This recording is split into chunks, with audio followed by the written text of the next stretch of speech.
Pria itu menemukan seekor burung kecil di rumput. Namun saat diangkat, burung kecil ini terlihat seperti manusia.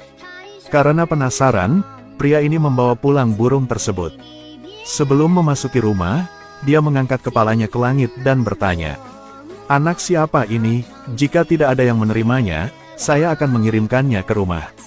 Sang istri juga sangat bingung ketika melihatnya.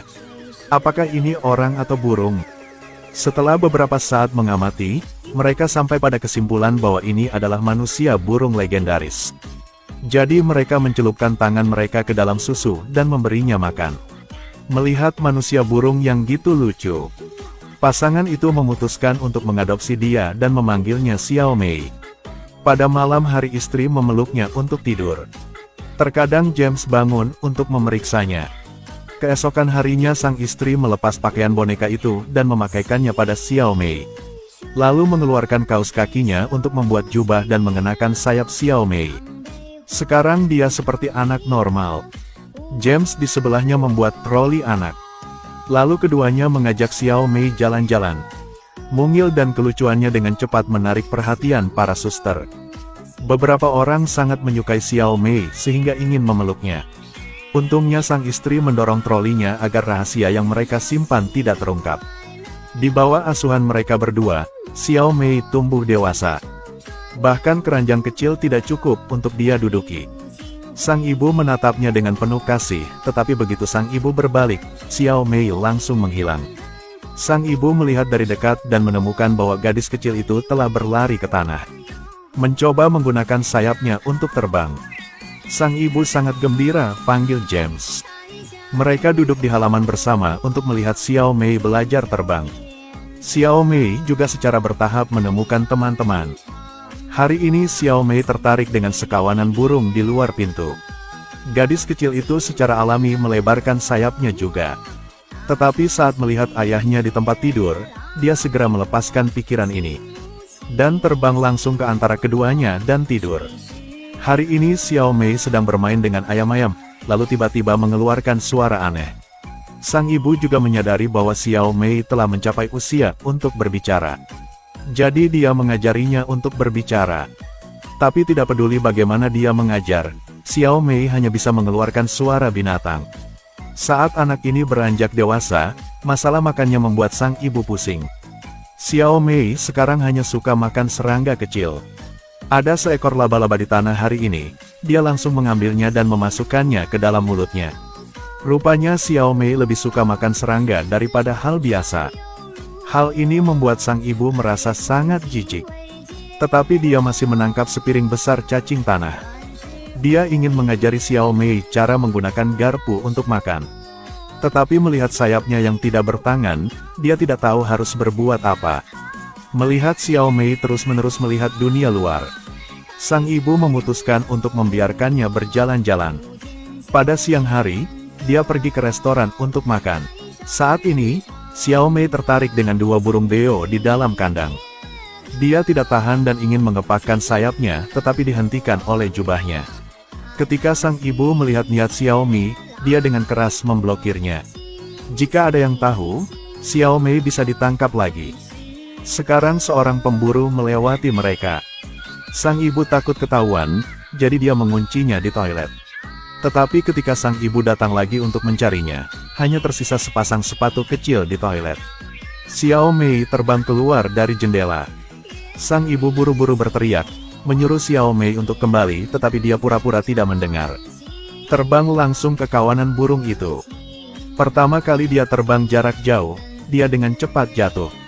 Untungnya, gadis kecil itu jatuh dari sunroof dan jatuh ke tempat tidur. Dengan begitu dia tetap selamat. Di sisi lain, pasangan lansia mengemasi tas mereka. Mulai mencari Xiao Mei di kereta menuju selatan. Gadis kecil itu masuk saat Xiao Mei sedang tidur nyenyak di tempat tidur. Ketika dia melihat manusia burung itu, dia tidak hanya tidak takut, tetapi juga menyentuh sayap Xiao Mei. Karena keluarganya tunggal, dia sangat kesepian. Tiba-tiba muncul seorang teman, dia sangat menghagarinya. Dia tidak hanya menggunakan bulu dan daun untuk membuat sarang Xiao Mei. Ketika tidak ada orang di rumah, mereka berdua pergi bertualang. Xiao Mei dengan gembira mengepakkan sayapnya dan terbang langsung ke pohon besar. Tidak peduli bagaimana dia menelepon, Xiao Mei tidak mau turun. Dia hanya bisa menjaga Xiao Mei di bawah. Keesokan paginya, dia bertemu James dan istrinya yang sedang mencari anak mereka. Ketika mereka mengetahui bahwa Xiao Mei ada di atas pohon, mereka juga sangat terkejut. Ketika mereka berdua memanjat pohon, Xiao Mei terbang menjauh. Jadi mereka bertiga mulai mencari Xiao Mei. Tubuh Xiao Mei menjadi lebih fleksibel melalui pelajaran ini. Dia dan burung-burung terbang ke selatan bersama. Namun karena perbedaan penampilannya, burung-burung itu menganggapnya penyusup untuk menyerangnya. Xiao Mei jatuh di atap gereja. Orang yang lewat melihat pemandangan ini, mengira ada anak yang bermasalah, jadi mereka segera menelepon pemadam kebakaran. Di satu sisi mereka merentangkan trampolin, sisi lainnya memanjat untuk menyelamatkannya. Namun tidak disangka bahwa Mike memiliki ketakutan yang parah terhadap ketinggian. Ketika dia naik ke puncak menara, Xiao Mei terbang menjauh. Tetapi Mike sangat menyalahkan diri sendiri, dia berpikir bahwa Xiao Mei diambil oleh burung besar itu karena dia. James dan istrinya mengetahui hal ini dan segera mendatangi Mike. Mengatakan bahwa Xiao Mei masih hidup, hanya terbang begitu saja. Untuk mengujinya, Mike pergi bersama mereka untuk mencari Xiao Mei. Tetapi ketika mereka beristirahat, senjata pemburu datang dari jauh. Lalu mereka melihat jubah Xiao Mei terlepas. Mereka bergegas ke sana. Karena Mike takut ketinggian, gadis kecil itu berinisiatif turun mencarinya. Tapi tidak peduli berapa banyak dia mencari. Itu hanya air, tidak ada tanda-tanda Xiao Mei dimanapun. Jika tidak ditemukan, maka jelas Xiao Mei masih hidup. Jadi mereka terus mencarinya. Di malam hari, saat Mike sedang tidur, dia terpeleset dari rumput dan jatuh. Dia tidak sengaja menemukan Xiao Mei tersangkut di pohon. Mike tidak menelepon James dan istrinya, tetapi mengatasi rasa takutnya, memanjat untuk menyelamatkan Xiao Mei. Juga mengobati luka di lengannya yang terluka. Kemudian minta Xiao Mei coba terbang. Begitu saja, segera setelah menangkap anak itu, dia langsung lepaskannya. Keesokan harinya, James dan istrinya mendengar kabar tersebut dan ingin pingsan. Untuk mengejar Xiao Mei secepat mungkin, mereka duduk di atas sepeda motor dan berakselerasi dengan kecepatan penuh.